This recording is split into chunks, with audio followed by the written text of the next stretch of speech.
Welcome to a brand new cheer episode of Sequel Rights, the cheercast where we take a look at the franchises that make you go, they cheer made how many of those?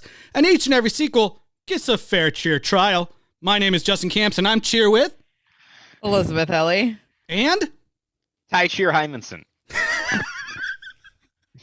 Well, we are here talking about a brand new entry. It's not brand new. It's from 2009, I think. The latest entry, for us at least, in the Bring It On franchise. Bring It On, Fight to the Finish.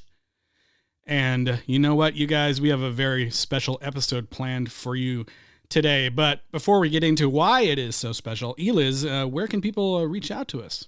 Yeah, send us an email at sequelrights@gmail.com with all your feedback or questions, and find us on social media, Twitter, Instagram, Facebook, or YouTube at Sequel Rights. And please rate and review us on Apple Podcasts.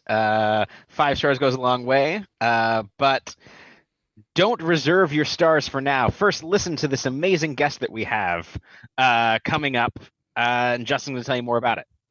That's right. We have a very special guest this week, and we had such a great time speaking with her that we wanted you guys to hear this first before we dive into Fight to the Finish this week. So take a listen right now to our interview with Allison Wright. Well, we are here right now with a very special guest on this week's episode. Allison Wright is here with us. She is the executive editor and publisher of the Virginia Quarterly Review and a journalism professor at the University of Virginia.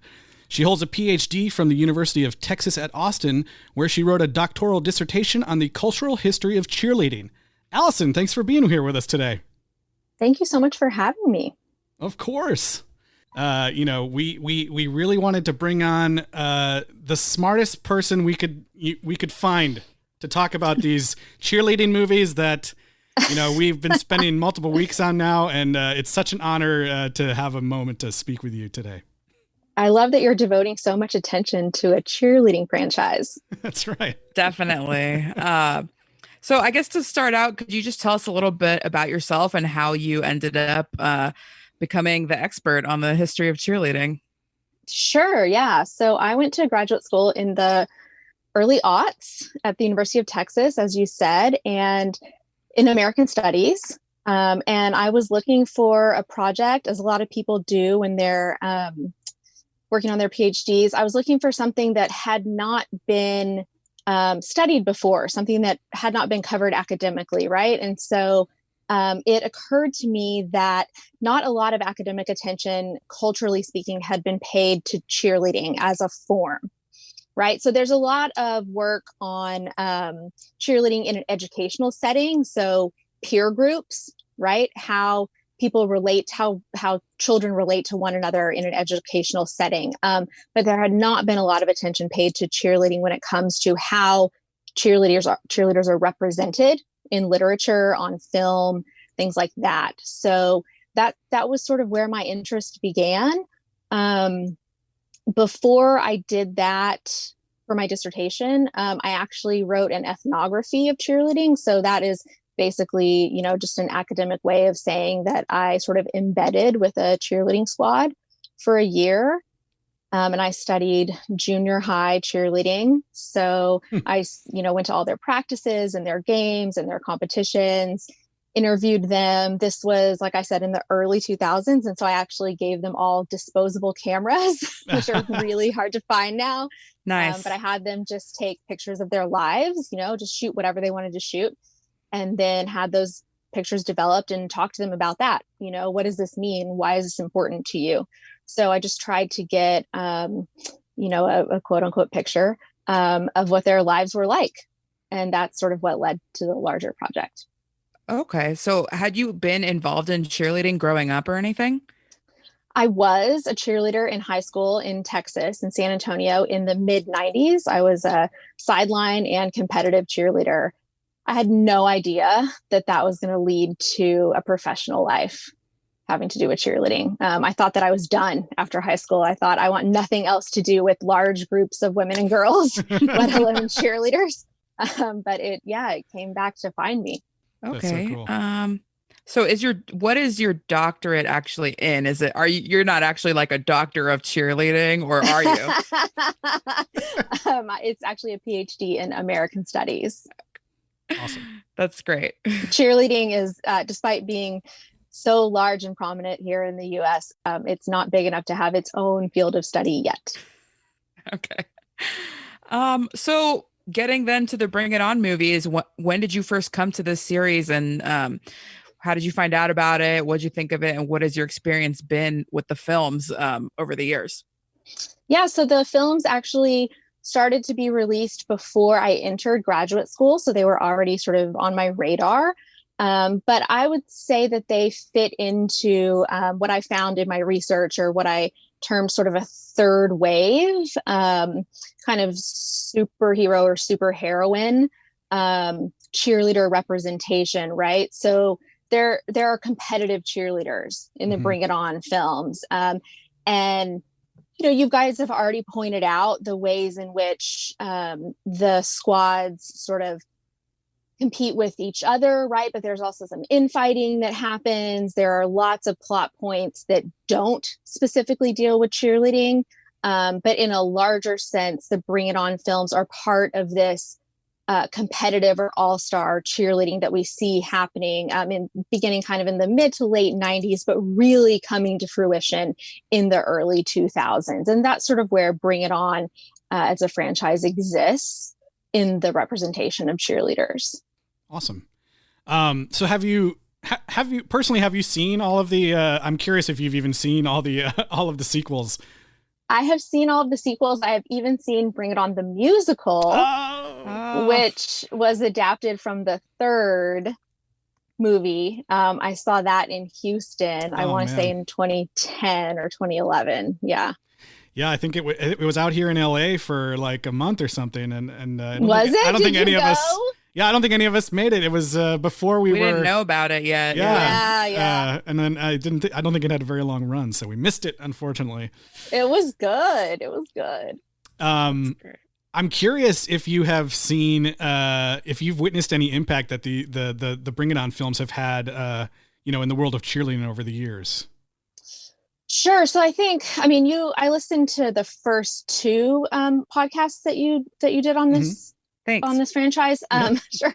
And, you noted the language, right, around cheer, which has had a life or begun a life beyond cheerleading, right? So like cheerocracy, terms like that, which I think it was really smart to mention Pitch Perfect. I think that's certainly a direct descendant of the Bring It On movies. But, you see that even in, I don't know if either of you have seen the Netflix series Cheer that came out at the beginning of this year, but you can see the evidence of Bring It On certainly in Cheer, right? Like, that squad that they follow has seen Bring It On. You see references made to that throughout Cheer. And I think it just really made competitive cheerleaders recognize themselves in Bring It On. And I think that it was one of the first times that competitive cheerleaders saw themselves as people outside of the sort of like stereotypical cheerleader only to be laughed at, right? Like, it was one of the first films to take cheerleaders seriously, even if, of course, it did have all of those standard stereotypical tropes that we laugh at when we think of cheerleaders, right? Because you need to pull in that audience, and cheerleaders are going to be like the high school trope. Like, cheerleaders represent high school, and they always will. It's a shorthand for high school. It's a shorthand often for college. It's just shorthand for school spirit. I think Eliz was talking about band at some point, right? Like, there are certain things that we can just point to that mean American school experience, and cheerleaders are one of them. But Bring It On was one of the first massively successful films to really say, like, hey, there is something meaty here. There is something to this experience that's not just about like jumping in the air, showing your boobs, like yelling for boys. Like, it can be about something greater. And so I think a lot of cheerleaders saw themselves reflected in that. And I think that really took the activity forward in certain ways.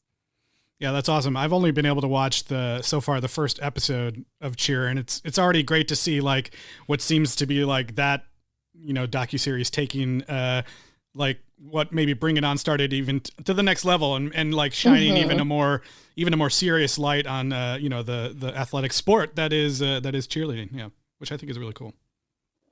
Yeah, I think competitive cheerleading has been, the competitions have been shown on ESPN and other, now on Varsity, which is the company that really sort of owns a lot of cheerleading, quite honestly. They have their own channel now. And so that's where a lot of the competitions are broadcast, but it's been available for streaming for years and years.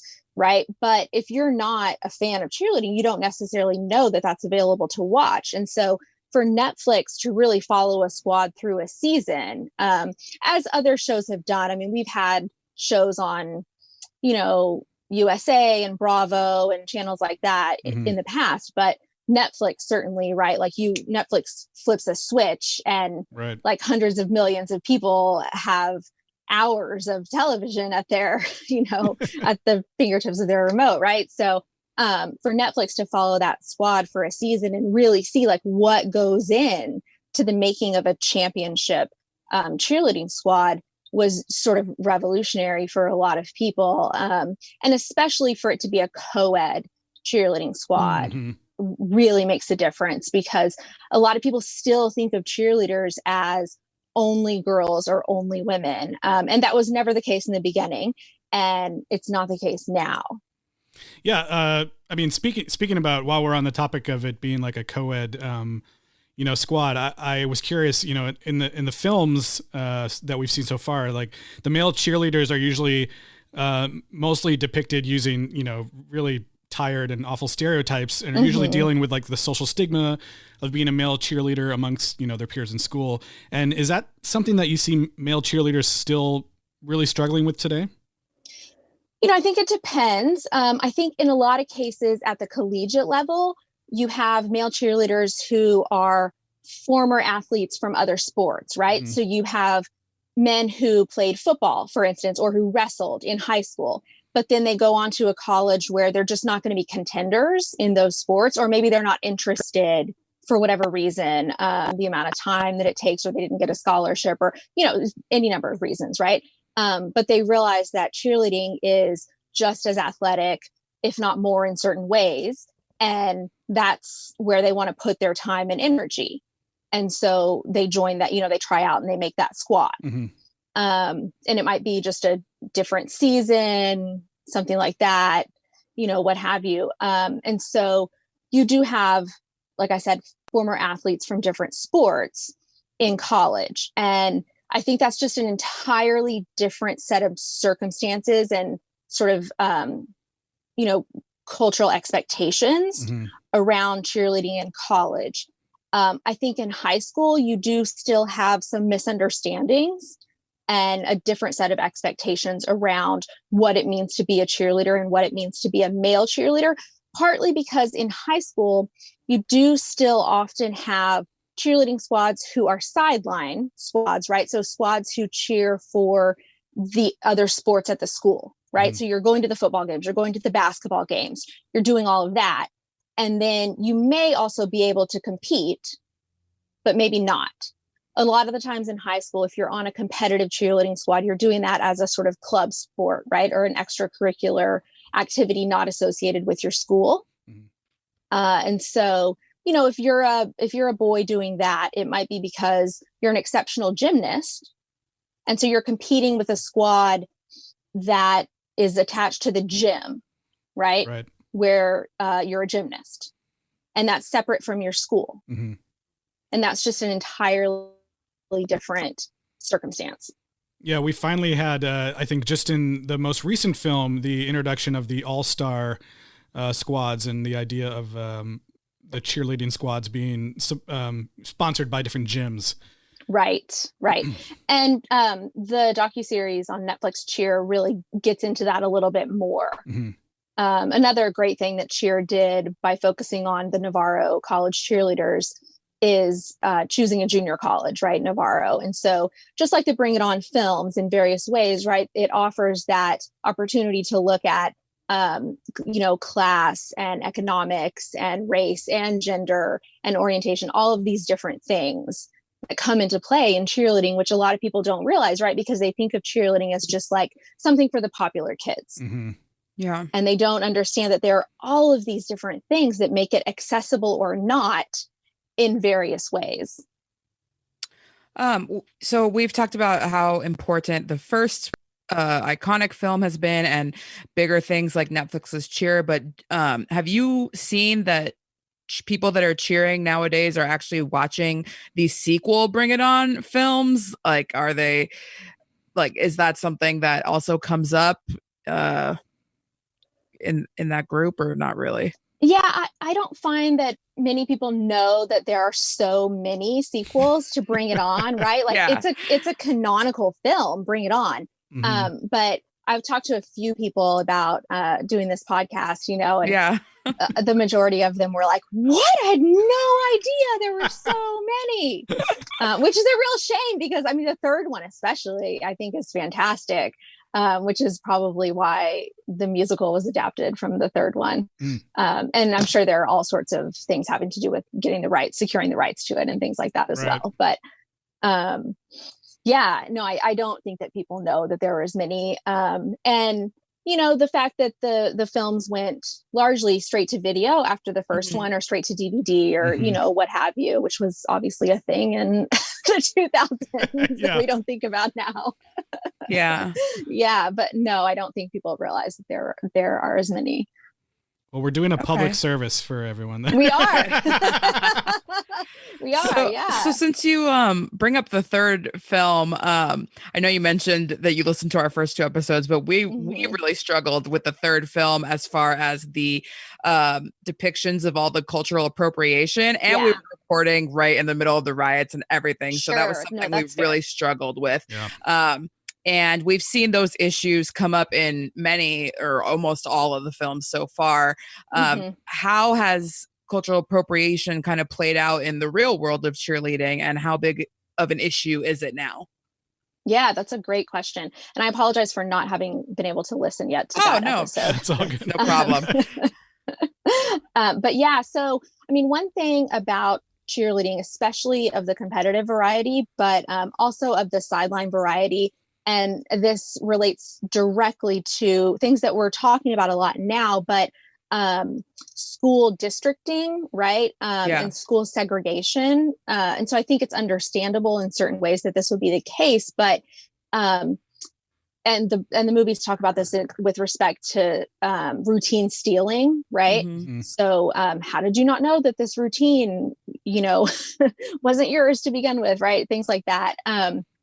So cheerleading, from really the beginning of the rise of cheerleading associations, right? So when cheerleading became competitive in the 1970s, and there started to be cheerleading organizations where they would have camps where they would teach routine, teach cheers and teach dance routines and things like that.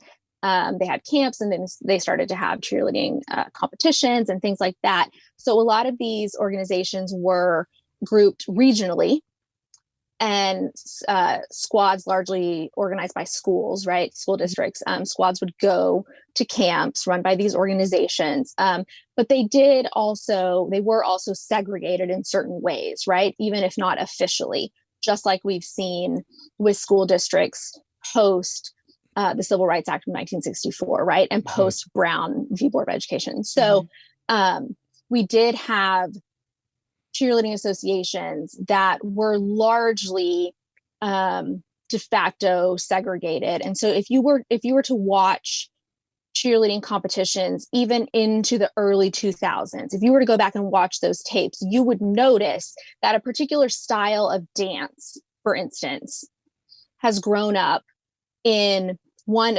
organization versus another. So in one organization, you're going to see more hip hop, for instance, and you're going to see more of a dance-oriented routine with fewer stunts, fewer, like less tumbling, fewer cheers, but a lot more dancing.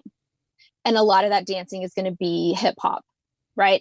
And then in another organization, in those competitions, you're going to see more cheers. Those cheers are going to be, you know, if we're talking about the Bring It On movies, like they're going to be more like Torrance, right? Yeah. They're going to be more like those cheers.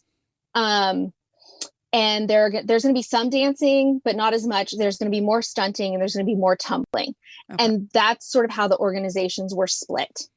And so there's definitely been a pretty strict divide between the styles of cheer and dance in the organizations.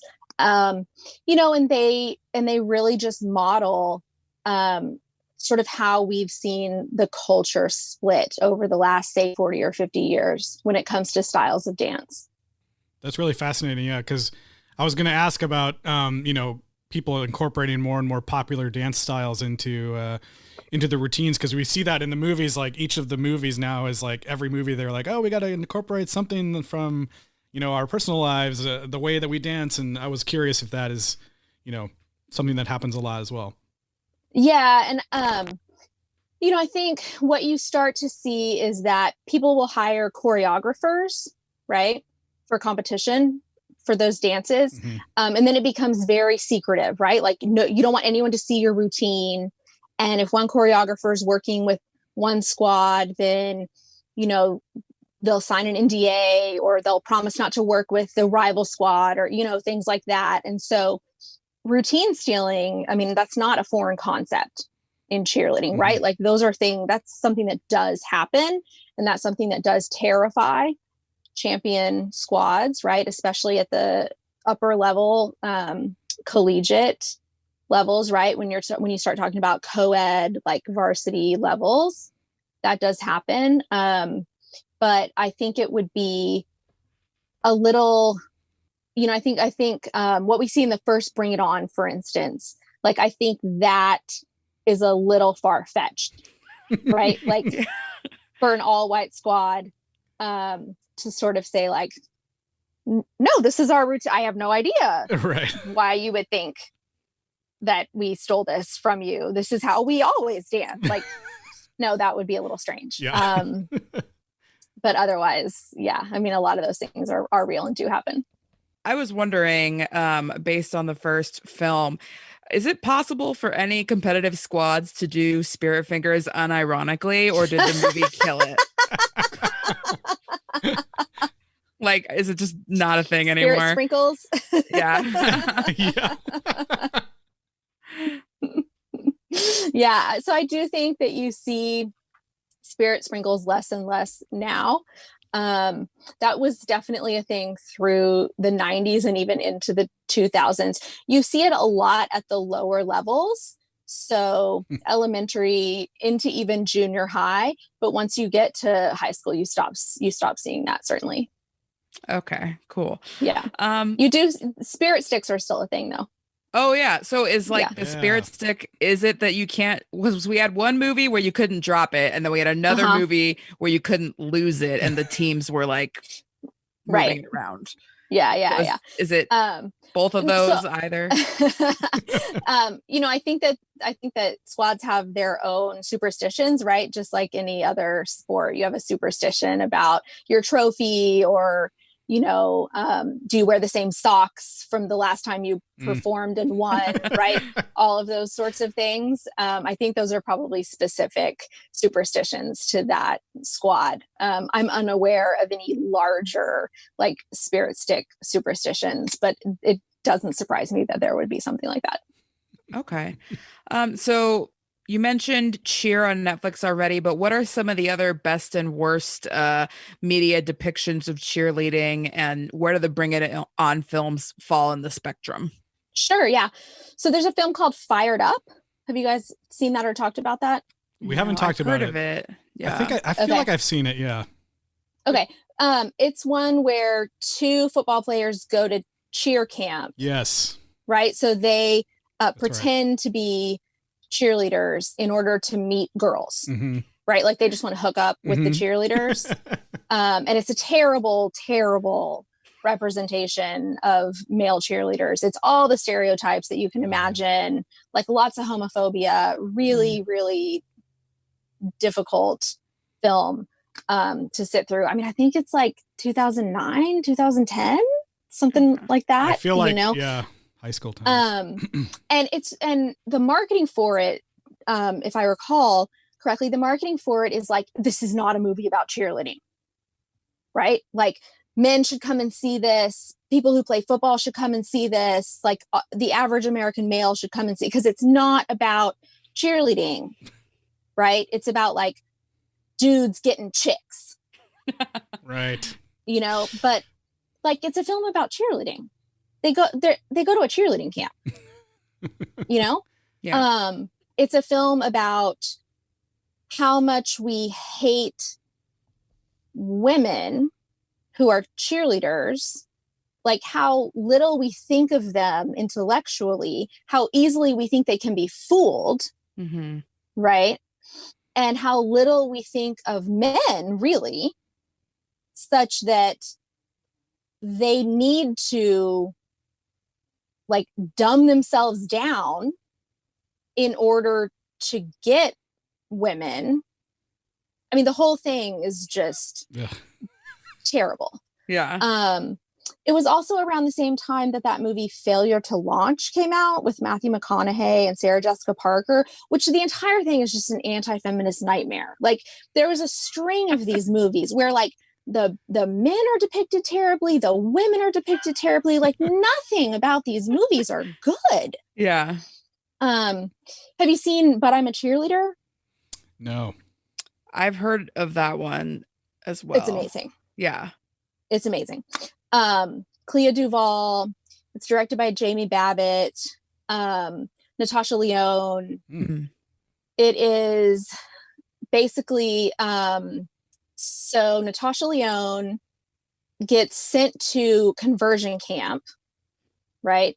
Because she's gay, but her parents can't handle the fact that she's gay. And the whole time she's like, I can't be gay. I'm a cheerleader, but I'm a cheerleader, right? Like, I can't be gay, but it's just a gorgeous, like, satirical, like, smart, intellectual, satirical, like, coming out film. Like, she and Clea Duvall, like, flee the conversion camp together, like, in love. And there's, like, a beautiful, like, sort of make out scene where she's wearing it's very campy. First of all, it's very campy in the best way possible. She's wearing like a 90s cheerleading skirt and a sports bra, the like huge sports bra that covers like your entire chest, right? Made out of like the nastiest, sweatiest cotton that's not going to hold anything up, or like it's not dry fit in the least, right? But it's just like this beautiful scene. And then, of course, there are lockers. Like, it's a dream. There are lockers. It's the worst American high school you can imagine. But it's just a wonderful, wonderful film. Like I said, so campy. Okay. That's a really great one. Gonna have to add that to our watch list for. You really should. Yeah, to redeem some cheerleading movies for us. After you this. really should. I mean, everybody should see But I'm a Cheerleader. I think it's really, like, hands down of all the cheerleader films. And I've seen so many. I have an entire chapter in my dissertation on cheerleader porn. Like, I have seen not only the most cheerleader films probably of anyone you've ever spoken with, but probably the most porn of anyone you've spoken with. Like, so like the Venn diagram of that is, I have to say. That totally makes sense, because that is a huge part of the cultural depiction. Huge market for cheerleader. Like, you don't even want to know how I got my hands on some of that cheerleader porn. That's a different podcast altogether. Yeah. Just gonna say. Oh, but wow. you should really watch But I'm a Cheerleader. It's fantastic. It's fantastic. So the Bring It On films are sort of in the middle of that spectrum that you just described. They are. Okay. You know, and I mean, I'm guessing you've seen Buffy. Like, let's not forget, Buffy is a cheerleader. That's right. Buffy is a cheerleader. Of course, her cheerleader status is more prominent in the original film, right? But I would argue throughout the series, she uses her skills as a cheerleader, or at a certain point you could say former cheerleader, right? But so many of her sequences as a fighter are really tumbling sequences, right? Like, her cheerleader status is on display at certain points in the Buffy the Vampire Slayer series. And there's so many times where she says, like, I just want to be normal, you know? And one of the ways in which Buffy is coded as normal is as a cheerleader, you know? And I mean, I will fight to the death for Buffy's cheerleader status. Like, you just have to let Buffy be a cheerleader, you know? That's awesome. That's so funny. Yeah. So the movies, you mentioned that in a lot of them, the characters or the protagonists are dealing with things outside of cheerleading. And there's been a variety of subjects from their teenage or young adult lives that have been covered so far. How well do you think that these films actually represent the lives of cheerleaders today? And if it hasn't been very accurate, what should the films maybe be dealing with instead? Yeah, I mean, this is such a great question. You know, I spent a lot of time thinking about this. Like I was just saying, right? Like, one of the ways in which normalcy, like American adolescence, for instance, is coded is by saying that someone's a cheerleader, or like we said earlier, right? Like, we nod to American high schools with cheerleaders, like Veronica Mars, right? The beginning of that show is Veronica like skipping across the parking lot in her cheerleading uniform. And like, that says American high school, right? It goes downhill very quickly, but like, that is how we say it's an American high school. Like, cheerleaders signify high school in America in a particular way. And so these movies, like so many others, they cover, like you said, like so much of young adulthood and the young adult world and the teenage world. And there are so many other films who do this as well, like Jennifer's Body, which was a movie with, oh gosh, I can see her Megan face Fox, right now. Fox. Yes. Thank you, Megan Fox. But deals with sexual assault. Yeah. Right. And she becomes like sort of vengeful, right? She's avenging the sexual assault in that film, which is something else that is like all too common, right? During young adulthood and during adolescence. And so, you know, I think that maybe the Bring It On films as a whole, like that world, don't address every single thing that can happen in adolescence. But if we're talking about high school and an American high school, they do cover so much ground, and they open up a space, right, for these other films and these other TV shows that do explore other worlds, right? Other parts of adolescence. You know, we do have relationships that happen in these films. I mean, are they funny? Sure. Are they played for laughs? Certainly. Are they relationships that we would want to replicate? Maybe not. You know? But it's often like, you know, the very sort of cliched person on one side of the tracks and the person on the other side of the tracks. And that's right. That's a cliche of young adult novels and films and what have you, for a reason, because it allows us to talk about these differences, right? These different circumstances. The Bring It On films are very early in this oeuvre, and I think there are other things that do it better, right? But the concept of a cheerleading squad as an entry into talking about these worlds, right, is something that we're very comfortable with. So we can say, hey, here's a cheerleading squad. Here's something that almost everybody who's been to school in the US knows about, is familiar with. So that's a low barrier for entry. And then we can start to talk about all of these other things, right? You know, I think that's something that the series allows for. Are there things that do it better? Sure, of course. Yeah. Well, was there any other like really important aspect of the films and their impact or of cheerleading that you wanted to mention that we didn't cover? I mean, there's so many things to talk about with cheerleading. Yeah. Like I'm very aware that you guys are talking about the Bring It On series and not cheerleading writ large. I mean, I think these movies, especially like the third, right, which was Hayden Panettiere, Solange Knowles, right? And the first, of course, with Kirsten Dunst and Gabrielle Union and Eliza Dushku. I mean, so many people from these series, right, have gone on to have just giant careers. I mean, Rihanna, right, was in the third one. one. The third? Yeah, the second, third? The third one too, yeah. Right. Crazy. So these were really vehicles for people to showcase their talent. And the writing really, really helps with that.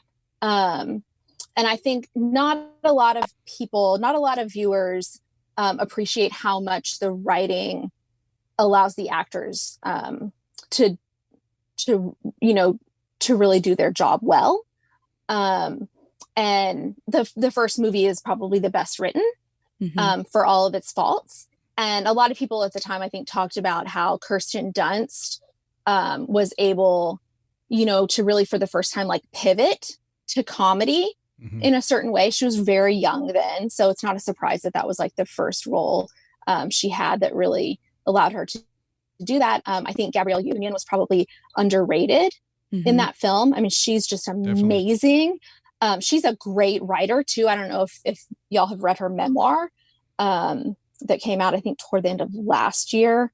Okay. But that is by far one of my favorite books of the last 2 years. And so I wouldn't be surprised if some of her stuff was ad-libbed. I don't know, but I just think these films had so many people who were on the rise at the time and have gone on to even bigger and better things. Okay. Well, Allison, thank you so much for taking the time to talk to us about this. Where can people follow your work if they want to keep up on the cheerleading news? My stuff's on my website, which is just wrightallison.com, WRIGHTALLISON.com. That's also my Twitter, Wright Allison. So you can find anything new there. Awesome. Okay. Well, again, thank you so much for doing this. We really appreciate it. And it was great and so incredibly interesting. Yeah. Thank you so much for having me. I ain't stopping until our high school squad is an all-star squad. Are y'all down? Yeah, girl, we tighter than a new weed. Now let's do this. Lena was on her way to the top when life knocked her back to the bottom. Mom thinks that going to school in Malibu is the best thing that ever happened to me. You can't complain about moving to Malibu. You got to be living large. Mi casa es su casa. Hey, what's it like there? Lifestyles of the rich and annoying. Who are they? Malibu Jaguars. All-Star squad. My East LA squad is this close to becoming all-stars too. Wow. And I'm this close to caring. When Avery's mean to you. Well, I couldn't let the trailer go on as long as it does, but towards the end, there is a funny part where the announcer guy is like, "The hottest Bring It On yet." And I was like, ugh, okay. I don't know, but I suppose maybe somebody's probably watching it was the movie. maybe in summer. Could be warm. because it's at the beach? What are they trying to say? No, it would be cooler there, I right? don't Yeah. I don't know.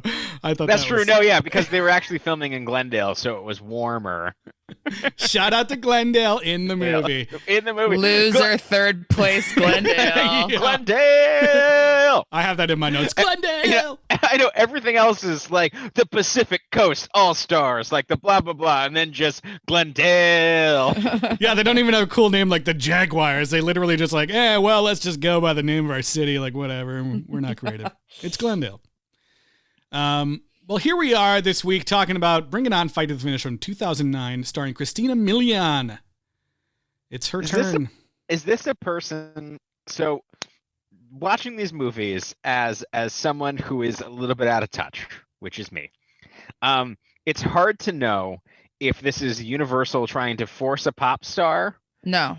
or if this is somebody who was already established that had a music video at the end of this. She or was, what's she was already happening? a pop star. Okay. She was like she had a really big hit from AM to PM, but she had other very successful albums. She was in, this is after the Nick Cannon thing, right? Love Don't Cost a Thing. Not sure about that. Oh, okay. Well, anyway, she did a rom-com with Nick Cannon. Which is one of the few, obviously, young people rom-coms with two black characters. Well, she's half black, half Latino. But yeah. So I mean, it was really well known for that, and she was in all the teen magazines and everything because, of course, they dated in real life and blah blah blah. And, yeah, she's continued to act and have a music career. That's right. That her self-titled debut album was out in 2001. So she was like, AM to PM is a huge song. I'm sure you recognize. Oh, damn. So I don't mean that to be like, I have no idea who this person is. I just mean that, again, this movie ends with another music video. Yeah. And unlike, it's confusing for these movies as if this person actually has a music career or not. Well, yeah, she definitely did. It's not as big of a deal as the Rihanna music video, but it is. Yeah. So definitely, because it is. Yeah. She was wanting to get further into acting at this point, and she had already, like you said, I did look that up, and that movie was before this, and Be Cool, she was in before this and everything. Yeah. Okay. And I'm sure that this was just another opportunity for her to have like a lead role, and also to help launch some music that she's also been working on. Yeah, I mean, I thought that she was pretty good, and it's great to have for once a lead character of color. Yes. And she's 27 when they filmed this, so you could definitely tell that she's just like a lot more mature. Like, puberty wasn't yesterday, it was like a little while ago, unlike some of the teens, but I think she still looks pretty young. Like, I don't think she looks 27 at all. Like, I would have thought maybe, she's like 22 or 23, Well, I think Gabrielle Union was 27 in the first movie. Yeah, exactly. Yeah. So she looks great, but it's a good kind of vehicle for her. Yeah. Yeah. I would agree. I think she's pretty good in this movie, and she she gets the opportunity that a lot of the a lot of the leads throughout the previous movies don't get to. She gets the chance to be competent throughout the entire film. Yeah, and really show off the reason why she is a captain of her cheerleading squad. Yes. So as we've stated in some of the previous movies, apparently Universal thinks the most important thing that you must have in every Bring It On movie is an opening dream sequence. Dream sequence. And this time, instead of being embarrassed sexually or gassily or by a serial killer, it's your evil stepdad pulling you away. It's based on a real life event that has actually already happened. Yeah. Where it's like, the way it happens is you think that, the whole movie is going to be like about her mom marrying this guy, but that is like, oh no, it's already happened and she's moving away. Yeah. And that's not even an important part of the movie, barely. Yeah, and then like in the very first couple seconds, you think it's going to be some kind of thing where their cheerleaders are going up against like this kind of barrio dance crew, and you're like, okay, whatever, like they're doing the lean like a cholo dance and stuff, and it's like, oh, well, this is cool, I don't know, but then immediately you're like, oh, okay, like that was just for like local color. We also the main character's name is Lena, but it's short for what? It's short for what? Catalina. Oh my God. You guys, they're continuing on with it. Apparently I loved how in the first movie we were totally joking about that, and it's definitely a thing. Now it's a thing. Well, I think that we know our way around a few sequels. That's right. You got to keep the dream sequence, and you got to keep the name. And next coming up next is Glendora. Yes, that would be hilarious. They could have done that because multiple times the racist rich girls in this movie call her and her friends Dora the Explorer. Yeah, So they could have gone with Glendora. Yeah, as horrible as that is. They came back hard with the insensitive racist comments in this movie. Yeah, well, they did. Yeah. It continues to be written by Allison get into Foos. Yes. And then we also have Elena Song as a writer. But this time we got a different director with Billy Woodruff, who is known for directing a lot of really famous music videos with Toni Braxton and a bunch of other people. Oh. He Unbreak directed My the Heart. 2003 movie Honey. Yeah. Ooh, we're gonna end up doing that series someday. Exactly. The poor man step up. Exactly. Yeah, and he also did Honey too. It looks like, and Beauty Shop. So there we go. Lots of sequels going on and spin-offs. Well, if it's the same writers but a different director, I think maybe we have the director to thank for the fact that this is, in my opinion, not as bad as the last two or even last three, maybe. I would agree as well. I think this is a movie where there's still definitely lots of very problematic stuff, but it's mostly coming from like one character. Yeah, we're talking about still like a can't movie where figure somebody out. says, "Just head east until you smell the poverty." Yeah. But she is the Snidely Whiplash of cheerleaders. Like, she is so evil. It also seems like she's 30. She does look the oldest of all of them. Yeah. The thing with the racism in this one is that this time they really do manage to keep it almost exclusively to the antagonists. Yeah. The problem with the Hayden Panettiere one is that everyone was racist. The white people were racist. The black people were racist. The poor people were racist. The rich people were racist. Like the cheerleaders, the family, everything was so racist. Like this one, at least it's only the bad characters, and they kind of like make it weird and try to make it more of like a class thing, like you said, poverty or not, because one of the mean rich characters is a black girl. Mm-hmm. But it still is very racially charged because it's all there's one black girl that's comes with friend of Lena, but mostly it's Latino people that they're Latinx people that they're making fun of. Yeah. And it has the same I think the best way that we can kind of differentiate them. Oh, I just said that wrong twice. Is there's the same scene where the white girl is doing the thing where she's gonna pretend to take off her earrings and get into a fight, but in this time it is played as comedic relief, where in the Hayden Panettiere one it's like a character hero moment. It's like her hero moment. And in this one, we have Lena's stepsister is kind of just this lame, dorky, nice girl who just wants to be a friend and is on a cheerleading team that is not as good as they would hope. This movie takes liberties in terms of what constitutes a cheerleading team. I did like that. The whole the whole story is that her mom got married and now she's moving to Malibu, so she has to switch schools. And you hear about like how she's gonna have this new sister now, and we've seen a lot of the my mind immediately went to all the like Cinderella story movies where there's like a terrible stepsister, or something. I thought the sister was going to be horrible. Yeah, and I was expecting I thought she was going to be the rival cheerleader. Yeah, exactly. Same thing. I was expecting her to be this awful person, and then it turned out that she was really just like excited to have like a new friend and a possible someone who could like maybe see herself as a real sister someday.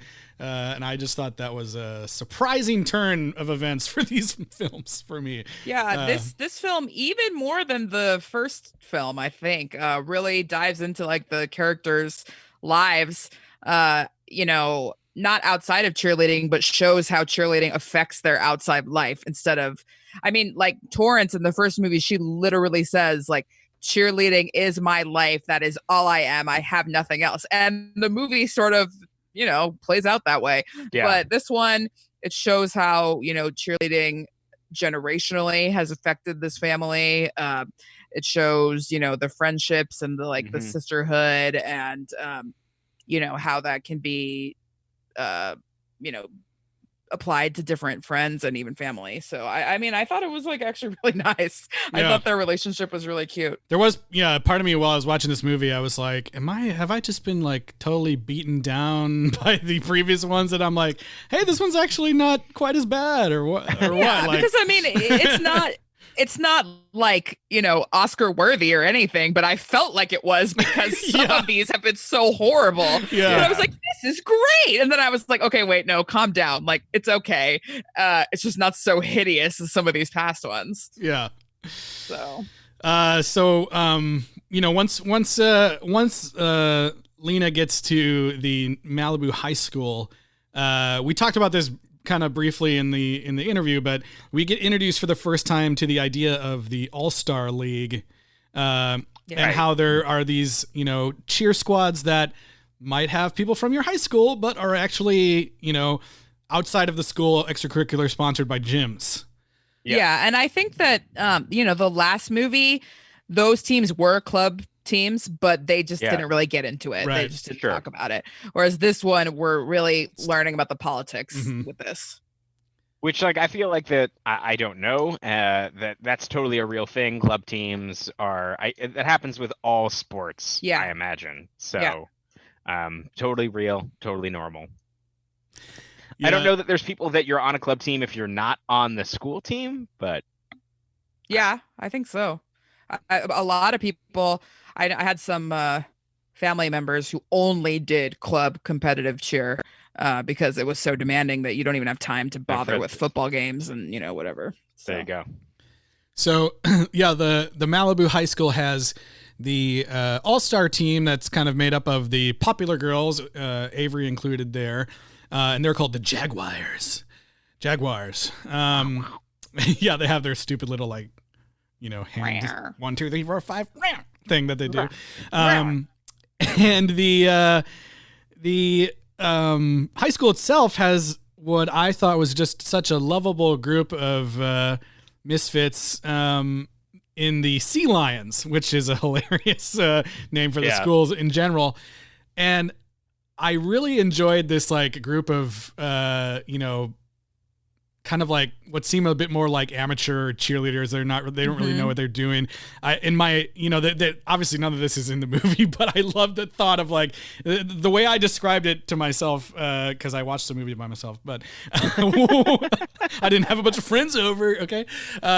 Was that it was like the original amazing cheerleading squad died in a horrible bus accident.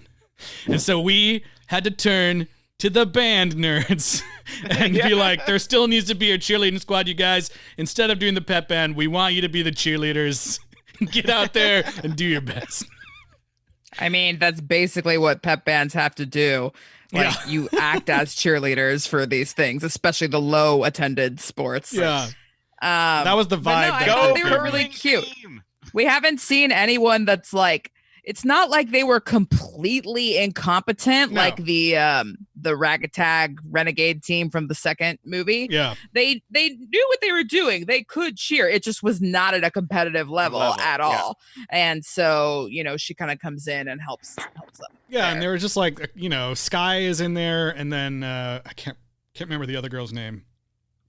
Christina? Yeah, Christina is the other of the main cheerleaders from the Sea Lions, and I just thought they had a really fun chemistry, and they were awkward and funny, and I thought they're just really excited that she's there. Yeah. They vote her captain right away, which is ludicrous. We've seen a lot of drama about who's going to be the captain, and this one I think focused a lot more on what it means to be a captain and how you serve in that position of leadership. When Lena left East LA, the team completely fell apart. Her friend was nice, but she was not a good leader. And so it just didn't work out. And then when Lena comes to this new team, she's thrust into leadership immediately, but you see kind of some of the problems with that.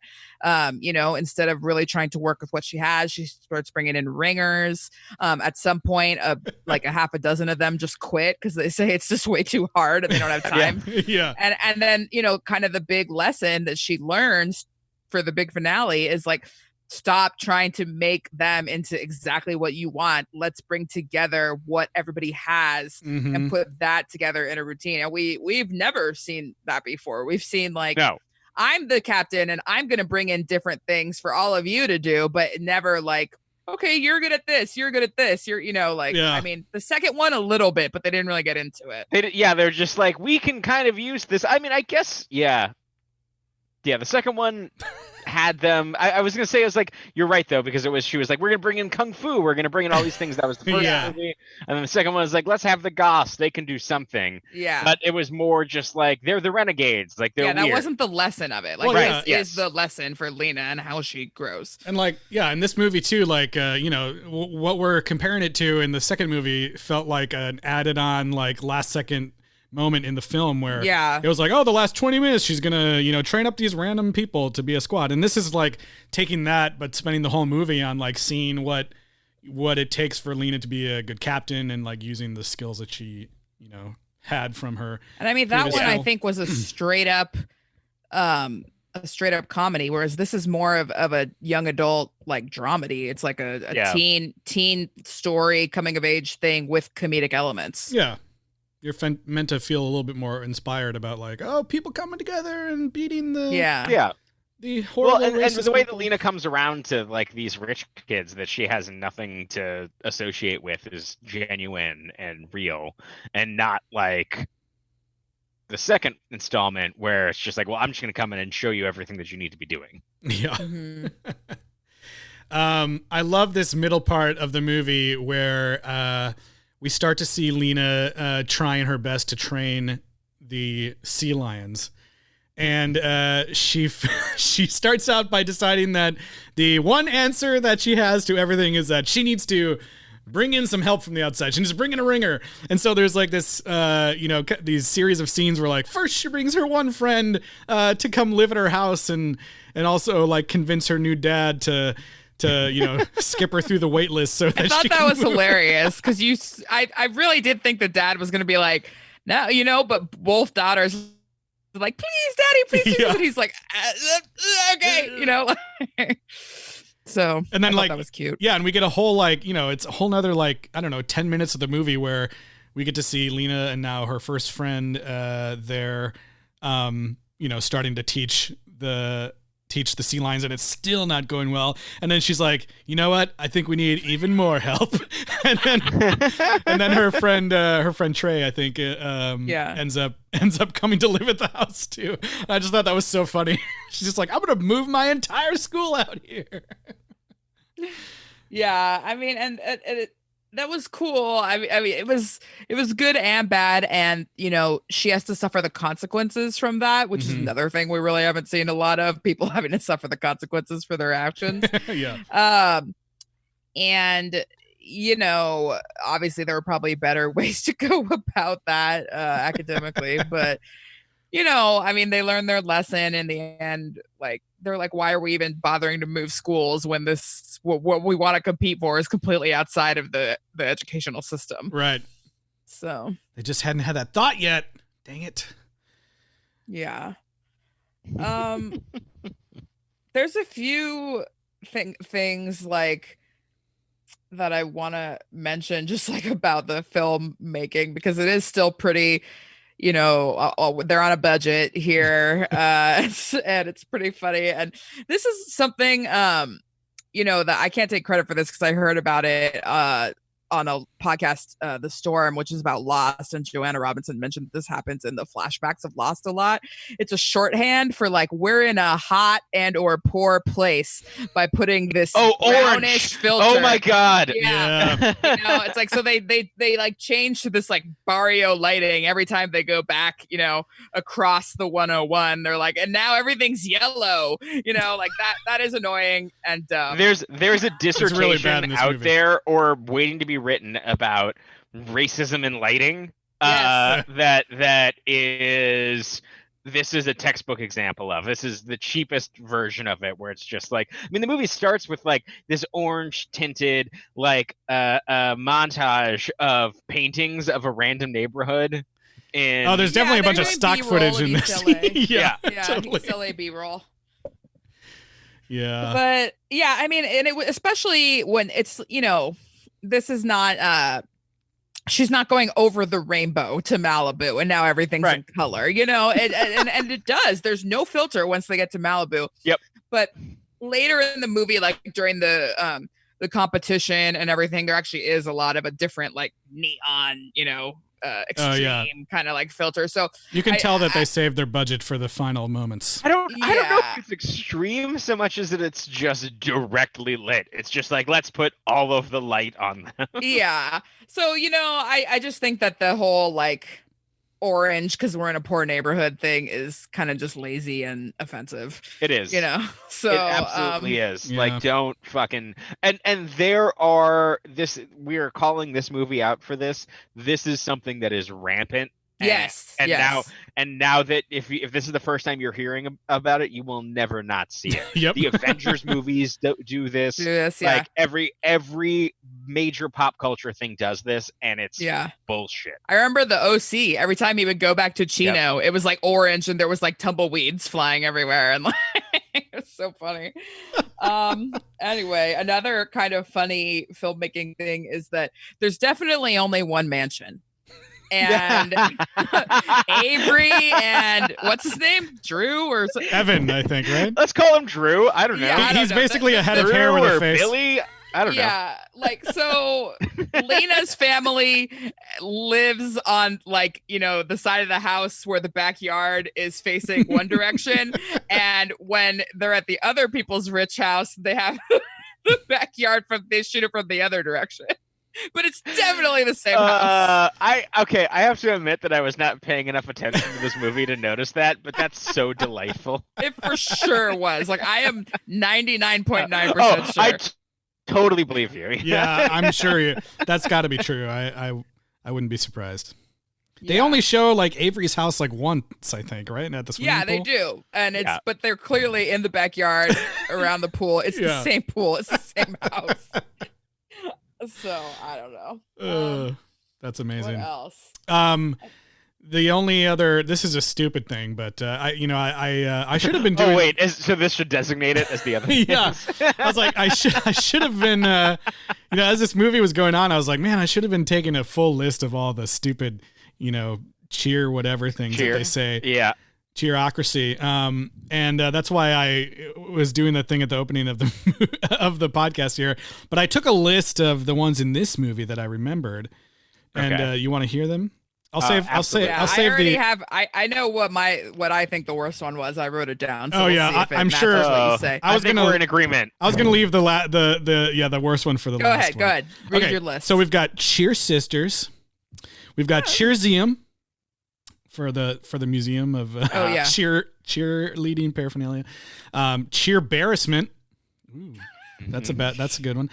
Cheer brujas, not great. That's good. That's not a compound word. That's just. I know, but I was they're doing it. They're adding cheer to all sorts of stupid stuff. That's back to a Bad Boys for Life reference. Yeah. We have cheer mare, like a cheer nightmare. Yeah, cheer mare. That's a stretch. That's just Martin Lawrence. She says cheer mare. There's one. We also have someone saying like, I think you just had a cheergasm in this movie. I didn't like that either. We also have someone referred to as Cheerella DeVille.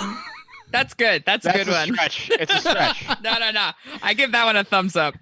And then the only one I have left is the most terrible one that I'm assuming that you guys all said was the worst. They refer to the girls in the Sea Lions as illegal cheer migrants. Yeah. Boo hiss. It's a stretch with the letters themselves, but also it's racist. So bad. So we have to say that the plot of this is that there was illegal zone variances of these girls from the other schools coming in, which like is a thing, and like I get it. Like they're not, it's in the context of schools and zone transfers. God, Tyler, you sound like the white boyfriend in this movie. How dare you try to see the other side? I'm right. I'm saying this as knowing that 2 women of color wrote this movie. At the same time, it's total bullshit. Yeah. Yeah, and also like just wordplay wise alone, it would still be horrible, but it would sound better if it was like cheer legal immigrants, I think. Yeah, I guess. Saying. Like if you're gonna come up with a horrible racist like a true joke, editor, yeah. It's like not only is it a lazy racist joke, but it's a poorly constructed lazy racist joke. Yes, I'm offended. Okay.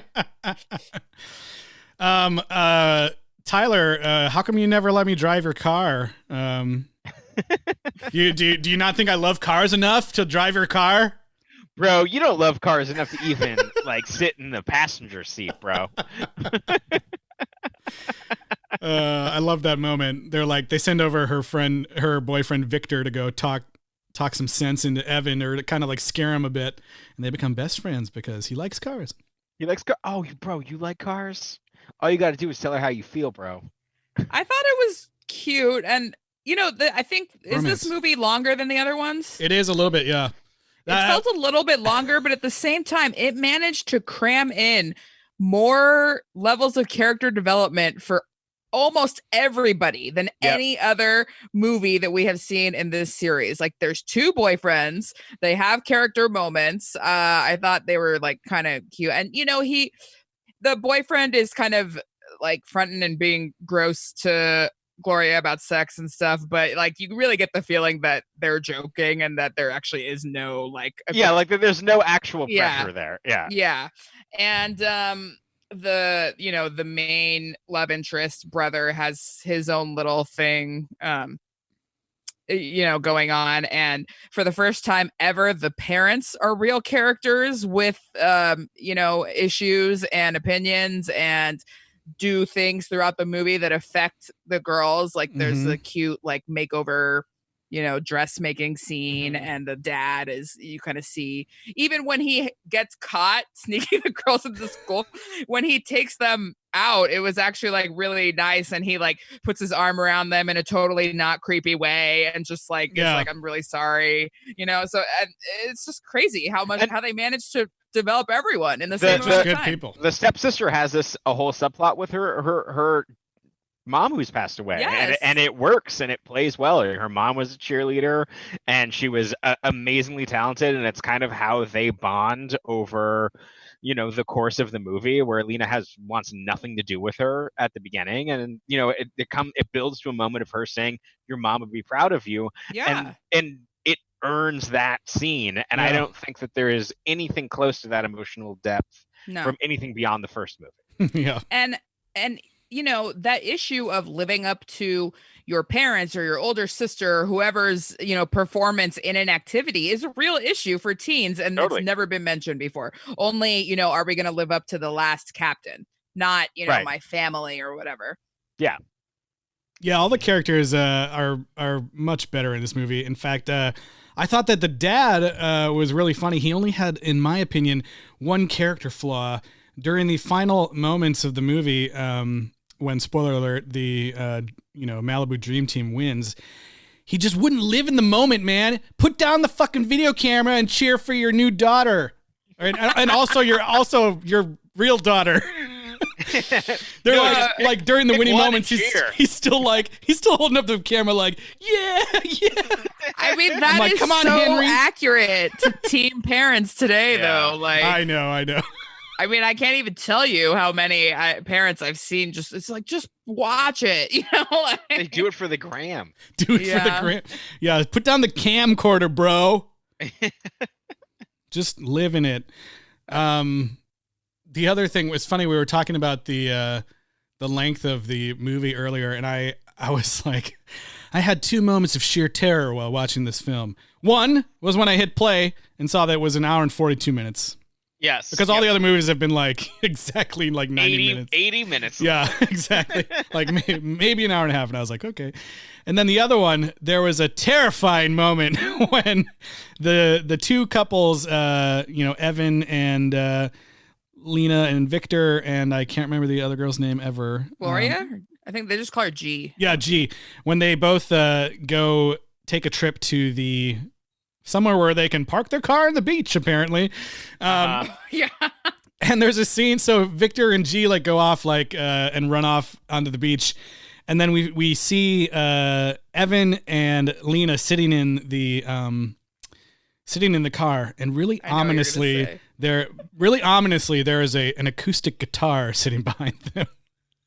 And I was like, dear God, why is there an acoustic guitar in that car? Is this guy gonna pick it up and be like, I also wrote you a song? And I'm like, I don't think I can handle this right now.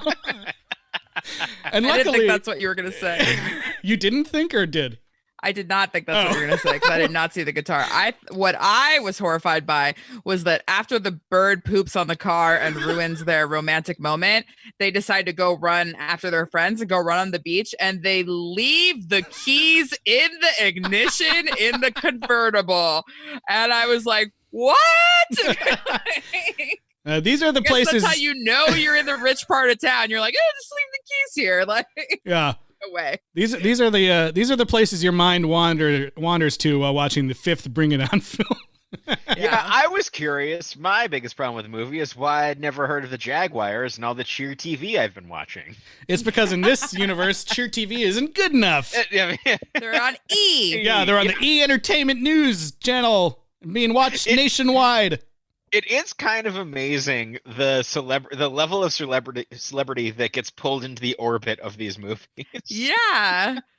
I mean, like, she clearly wasn't even there, and all of her lines were filmed at once, on a separate green screen. But like probably while she was doing her daily show, yes. Okay, 5 minutes for this. Yeah, so and Juliana Rancic, bless her heart, I'm sure she's friends with Christina Milian or someone that was working on this movie, and she agreed to do it. But you know what? She gave it her all, and she really acted like she was truly interested and invested in this cheer competition. And I'd rather see that than a boring and now we have a fake thing. Yeah. And it was so funny. I realize obviously that cheerleading in the real world is broadcast all over TV. The competitions you can watch nationwide or whatever. But there was a moment in this movie at the end when she's like, wow, this is truly an upset moment. The Malibu Dream Team, the team that's captured the nation's hearts. And I was like, what? I thought this was 23 minutes. Yeah, I thought this was just a rivalry amongst Southern California squads. They captured the nation's hearts. Well, sure. I mean, Glendale tried, but they just couldn't quite. Glendale couldn't quite capture the nation's hearts. Couldn't quite grab it. Sorry, Glendale. I mean, you know what, though? It's not that unusual for a national organization of competing performing arts groups for all the winners to come from one region. It's unfortunate, but it happens all the time. Bands of America, all the winners are from Texas, even though the thing's in Indiana, or yep. all the there's other ones that are similar. So it wouldn't be impossible that 3 teams from Southern California would be in the finals for a national competition. Yeah, I suppose. It'd just be very unfortunate. It just was funny because you get absolutely no sense that this is some sort of nationwide thing. Yeah. Up until that one sentence, and I was like, huh? Yeah. What did you guys think of the Toshiba computers? No, I'm kidding. Well, I was going to say is unless I missed it, I don't think that this movie particularly made me want to associate myself with any cellular brand. Yeah, the judges all had Toshiba computers. There you go. I think American Cheer or Spirit Magazine or one of those was still sponsoring the competition. Mm-hmm. But yeah, it didn't. What I really wanted to ask you guys about before I interjected about the Toshiba computers, because I had that in my notes. There was one really strange moment in the film for me where we learned just one. Yeah, just one. No, there's this really weird moment where we learned that one of the cheerleaders, on the Jaguars has superhero powers in the form of eating sushi. Which I was like, what is this? What are they doing here? That was really weird, right? It was insane, yes. She's got like a tuna roll or something, and she's like licking it, and then she goes like, sushi helps me think. Yeah, I'm not a fan So weird. of that actress. I have to say, she played basically the same role in Unreal, the show on Lifetime that's like a fake version of The Bachelor, and she also played like a bougie scheming, like just I don't like it, but whatever. Yeah, that was just a weird, really odd moment. Oh, one brand that I was surprised to see pop up in the movie, although I guess it was very, what did we say, 2009? Uh-huh. So I guess maybe it was of the time when they go to the big fancy party, the two, the stepsister and the Asian girl from the Sea Lions are super excited to get on the dance floor and be asked to dance by two guys wearing Affliction t-shirts. And I was like, oh, God. They were like, ooh. And I was like, no. I noticed that. Yeah. I was just like, what? Like, I was like, they both look like skinny white dude twins. And then also there are twins in the squad. Oh, okay. So maybe that was them. Maybe, but they also they don't ask if they want to dance. They just walk up. They just walk up and go like. The girls are like, yeah. They walk up behind them and just look at them like, They don't say anything. If you're like been a nerd and you've never been asked to dance, okay, fine, whatever. But I was like, oh God, Affliction. Like, I wouldn't want my daughter to associate with anybody wearing an Affliction t-shirt. We're talking about the party with the RDDs. Yes. The Rodeo Drive Divas. I'm curious if you guys think that a shoe-vite is an actual thing or not.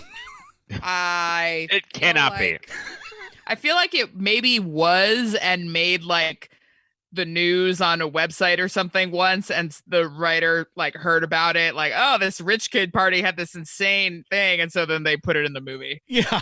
Yeah, like you had an aunt that had a MySpace post at some point in 2009. Yeah. My daughter got a shoe-vite. Yeah. I thought that was also kind of weird. But yeah, another remnant of 2009, one that I actually did enjoy was Lady Gaga's "Just Dance" as the song for the party. That's where all their budget went right there. Yeah. I'm joking. What else was I going to say? I did like the ringtone that the girl had. That was like just her going like pick up, pick up. Oh yeah. Pick up. Which I thought was kind of stupid and funny at the same time. You guys want to talk about the big championship at the end, or?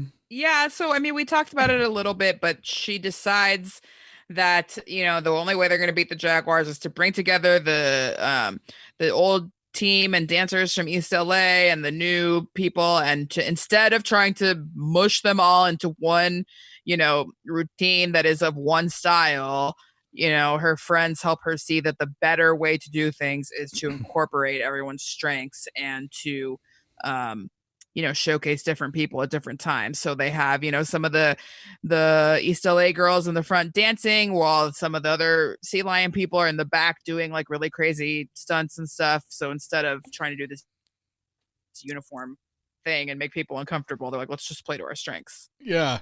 I thought that our winning squad that we're cheering for throughout the movie, again, I feel like they had a little bit, like the last movie where our winning squad got to have like twice as much time on the mat as opposed to all the other squads. This one, I feel like the Malibu Dream Team was like 3 times as large as any of the other squads. So they got to like, have a little bit more dynamism with their visuals and everything because there's so many people in the squad. So I was they didn't have any hidden chain link fence props though. I mean, I do appreciate that this one, it was lit and shot like a cheerleading competition. Yeah. And didn't get anything, like it allowed the cheerleading to just be the cheerleading. Like, and this one was the first time that we've seen them play around with like putting a camera on the ground or, like having it under the people that are being thrown, which there was like I don't know that it was executed amazingly, but I just thought it was like good to finally have like this guy, you said he was a music video director and had, I mean, like he was directing it. Like, there was some, it was at least framed in a way by somebody who is aware that choreography might happen. Yeah, and like I definitely I mean those moments it's like we're like mildly making fun of him here, but they were exciting for me because like you said, it's not something we've seen like this whole like, No, they were great. Clearly they were doing, flips and stuff under like a clear mat and shooting up, and then there were like slow motion shots that looked to be actually shot on purpose as slow motion and not later turned into slow motion in post, which looked terrible in some of the other movies. This one was like, oh, this was like actually shot, in the... Yeah, they brought out the high frame rate camera. Exactly. They did a unique setup, And so I thought, I was thinking like, man, personally, I was making fun of how bad that, signature move looked in the last movie, and I was like, if they would have used these cameras and filmed it like this, it might have looked way cooler. From the bottom, that would have been great. Yeah, would have been way cooler. So I appreciated that a lot, actually. The cameras are more affordable in 2000. That's right. Yeah, exactly. Things are getting better. Yeah. Just a couple years later. So even though most of the things I thought were a lot better in this movie, it definitely has one of the weaker credits sequences. I mean, that's what I was alluding to when I asked, because I was just like, this seems like the worst credit sequence. It's just like, here you're in another music video, and you're gonna dance. And they didn't really dance; they just did like fake. You're gonna pretend that you're in the band. Stuff. Yeah. Oh yeah. So it reminded me of, and I've probably mentioned this in the podcast before, but one of my favorite Conan bits of all time is when they do like the cable channels where they can get from like NBC's crazy antenna.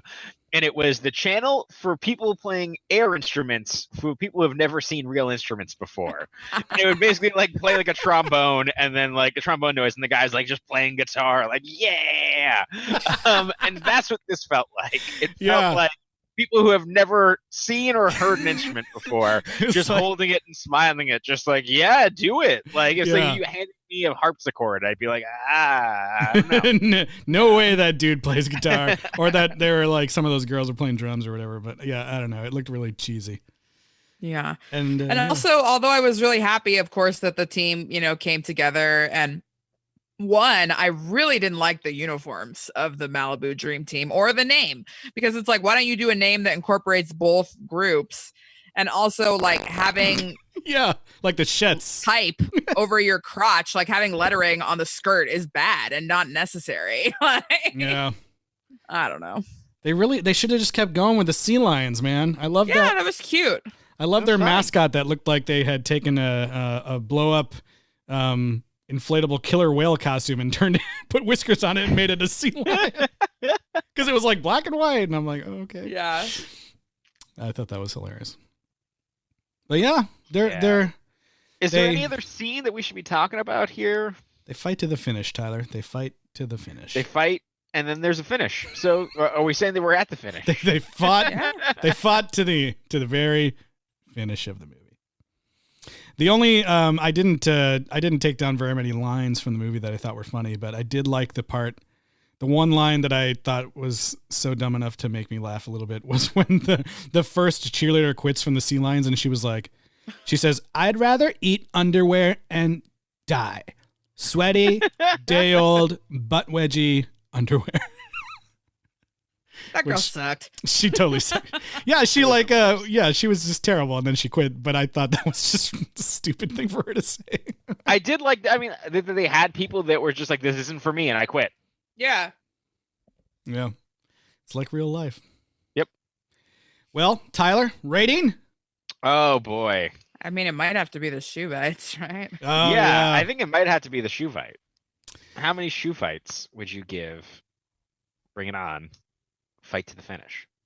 We've seen a lot of bad movies. So, when I was thinking, not bad movies, but bad Bring It On movies specifically. Yeah. So what he's saying is, here comes our Stockholm Syndrome rating. Exactly. Yeah.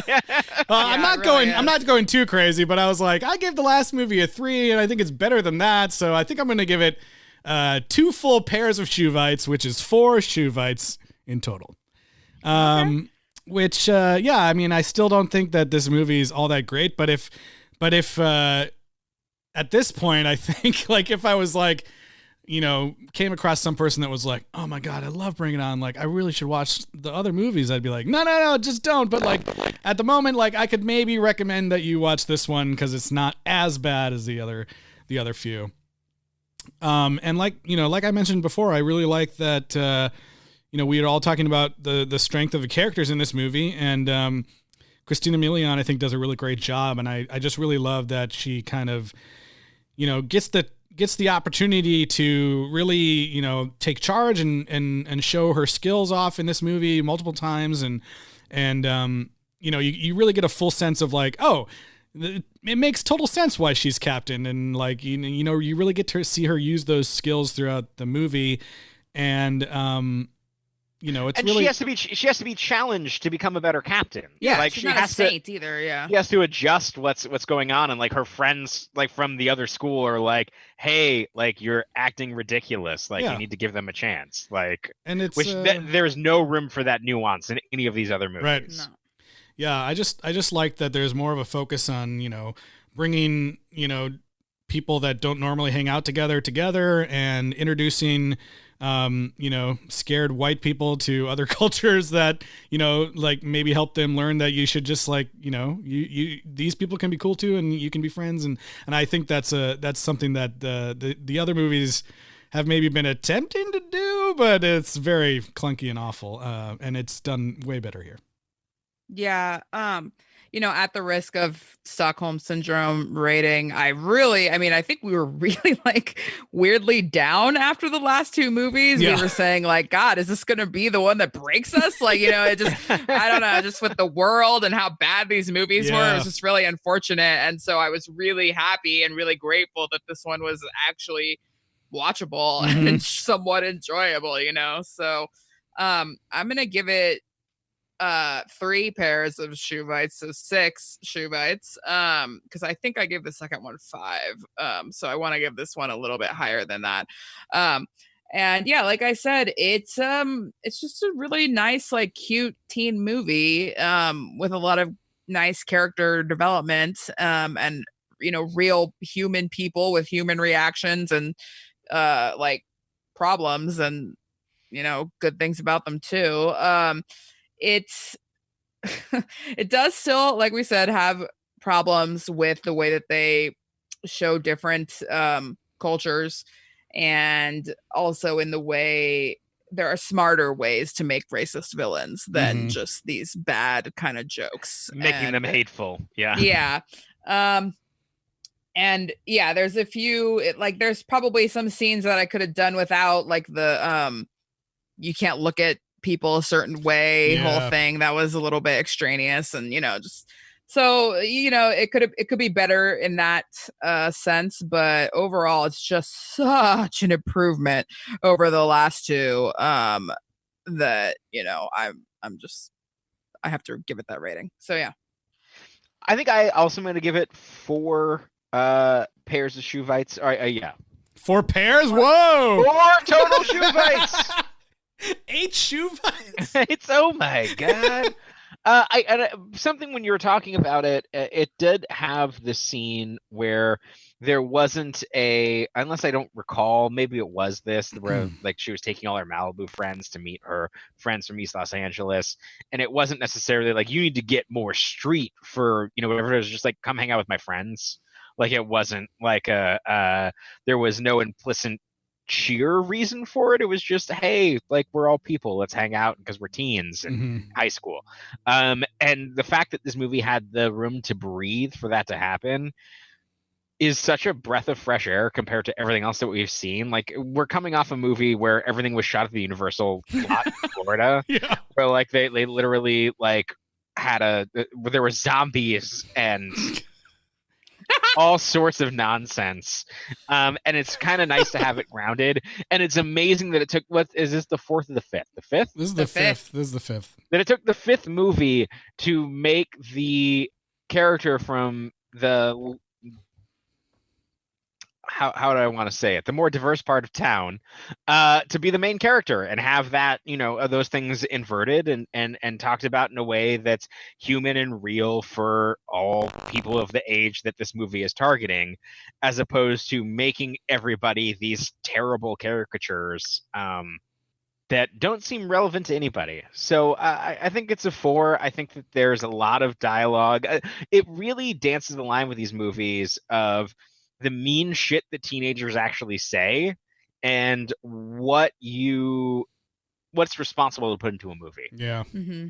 I know. I am like, a lot of the stuff she says, I'm like, oh man, I'm sure people were saying stuff like that, but it's like, also, yeah, like, do you want to amplify those kind of words in a big movie? Preserve it forever. Yeah, exactly. I think it's a different type of movie, right? Like if you're going like with a drama and you're trying to capture those things, like absolutely. But if you're doing it as comic kind of relief in a weird way, it's not even that. It's like a hyperlink to relate to the audience you're trying to get to. Is like, see, we're talking like you, but it just rings. It's so hollow in a way that it just doesn't have any justification to do any of it. Mm-hmm. And I think that even if I was a teen watching it in 2009, I would say this is bullshit. Like, yeah.